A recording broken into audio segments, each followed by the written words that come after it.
Welcome to Jersey Matters. I'm Larry Menti. This week, a call for a statewide ban on vaping after a national crisis that has claimed lives. We'll talk to the New Jersey Center for Poison Control and Herb Conaway, an assemblyman who's also a physician. Also in this week's show, former Lieutenant Governor Kim Guadagno has a new job, but is she considering running for governor again? We'll ask her. A rock concert like no other is happening once again in New Jersey. It gives hope and saves lives. But first, let's deal with vaping and our interview with Dr. Diane Calello from the New Jersey Center for Poison Control. We have a crisis in this country, and it revolves around vaping, the use of electronic cigarettes. Some people are coming down with a mysterious lung disease. We don't know what it is. We don't know what causes it.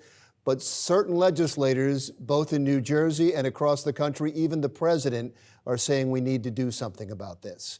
Here to talk about it is Dr. Diane Calello from the New Jersey Poison Control Center. Thank you so much for coming back. Thanks for having. What's happening? You know, in the last 2 months, something has definitely changed with vaping in that patients are coming into the hospital not being able to breathe, coughing, they end up in the ICU on ventilators, a very dramatic lung injury that we really were not seeing before. And so we don't know exactly what's causing it, but there's something about a product being vaped that's causing people to basically have respiratory failure. The fact that it has happened in the last 2 months is horrible, but also encouraging because something changed. So yes. I would imagine that people that do this type of stuff forensically are going back to try to figure out what was added or what changed about vaping 2 months ago that has caused this. Yeah, and this is, to be clear, is not all vaping. You know, typically vaping, traditional vaping, the way it was initially designed is as a nicotine replacement device, right? You know, instead of getting nicotine from inhaling it in a cigarette where you inhale carcinogens and fire and smoke and, you know, all that stuff, it just vaporizes the nicotine itself. Same spirit as like nicotine gum, right? If your body craves nicotine, give it nicotine. That's how e-cigarettes were, you know, kind of designed and initially marketed. They've taken on a much broader use. In particular, with this outbreak, it seems like it's mostly patients who are vaping THC, which is the active component in marijuana. That's much different. It is. It's much different, and I don't think that's being reported as much because the solutions that are being bandied about, both at the federal level and the state level, are twofold, and I'll get you to comment on both.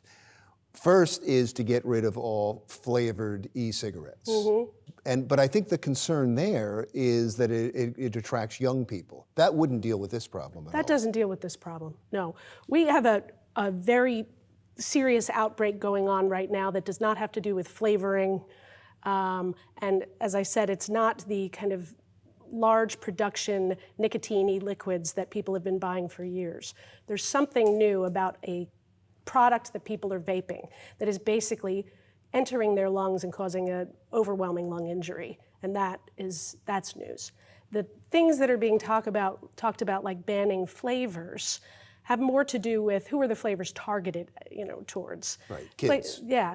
Depends on the flavor. You know, like sometimes it's menthol, which can target a person who smokes menthol cigarettes, but no, you know, 30-year-old person who smokes 3 packs a day wants fruit punch vape, right? That is targeted toward a younger population. And that's why people are talking about banning those. So that might be a good idea. It won't deal with this problem, but it might be a good idea for another reason. Senate President Steve Sweeney says that doesn't go far enough. He's calling for a statewide ban on all e-cigarettes. But then you take them away from the people who really are using them to keep them off cigarettes. You know, so I do think there's potential benefit from e-cigarettes in getting people off smoking, but we do know a lot more people use e-cigarettes than ever would have smoked cigarettes. So it's a complicated issue, and removing it entirely really could deprive a group of people who really benefit from it. I'm certain there'll be hearings on this. These are the kind of hearings that you would be called to testify at? Possibly. You know, as the Poison Control Center, we are at the forefront of getting a lot of calls when people are sick from a given exposure, and we are taking calls about vaping-associated lung injury. And you would recommend against it, that kind of ban? against if you were called to a global hearing ban. against a complete ban on e-cigarettes because there are some benefits and it doesn't exactly address this problem that we're dealing with this mysterious lung disease. Yeah, if the ban is targeted at fixing this outbreak that we're currently having, it's too much. You know, we need to look at, there is a product out there, there's probably a group of products out there that contain something they shouldn't. You know, maybe the THC or the cannabis components that were dissolved into the liquid were dissolved in a liquid that has no business being heated up and inhaled. There's some talk about whether it's vitamin E oil. Vitamin E oil was found in 10 of 18 samples in New York State. Maybe vitamin E oil shouldn't be superheated by, you know, in a vaporizer pen and inhaled because it settles into the lungs, it cools and coats the insides of the lungs with oil and fat. Do we know for a fact, since we're dealing with a specific time period, do we know for a fact that what you're talking about didn't happen before 2 months ago? We don't know for a fact. We just know that we're hearing about it now and at such a level that if it existed in this magnitude previously, I just have to believe we would have seen it. But it's possible it's likely that there were isolated cases or smaller clusters that have been happening for a while. So there's been 6 fatalities so far. Right. And this is going to continue to get worse until this can be shut down. In the Right. meantime, I would think that just getting the word out to avoid a certain product. So what do people need to avoid exactly? Don't vape anything that is unfamiliar or is new. If you're a longtime vapor, don't buy a new cartridge that you're not familiar with. Be particularly wary of THC vape oil cartridges because it seems like, although it's not 100%, the majority of the cases were associated with THC vapes.